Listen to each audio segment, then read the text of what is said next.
Lolu hlelo olugxile kulabo ababeyizisulu zokuhlukunyezwa kuhloswe ngalo ukweseka izisulu zodlame oluyamene nobulili kanye nokulwisana nokukhishwa nyumbazana kwabesifazane ezikhundleni zokuphathana kwezamabhizinisi.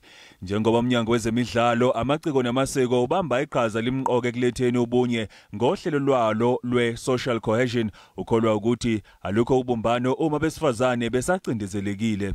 Elisebe kufuneka lidlalile inxaxheba ekudibaniseni uMzantsi Afrika, and awuzukwazi ukudibanisa uMzantsi Afrika ukuba ngaba abantu besifazane basahlukunyezwa.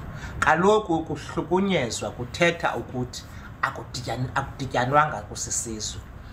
Yiyo ke le nto elisebe ke izinto elinokuzenza zokwenza into yoba ukuhlukunyezwa kwabantu besifazane kube sezantsi lingadlala indima enkulu kakhulu. Lo mnyango unezinhlelo ezahlukene zokulekelela abesifazane abazithola sebehlukumezeka njengengxenye yokuletha ubumbano ezweni.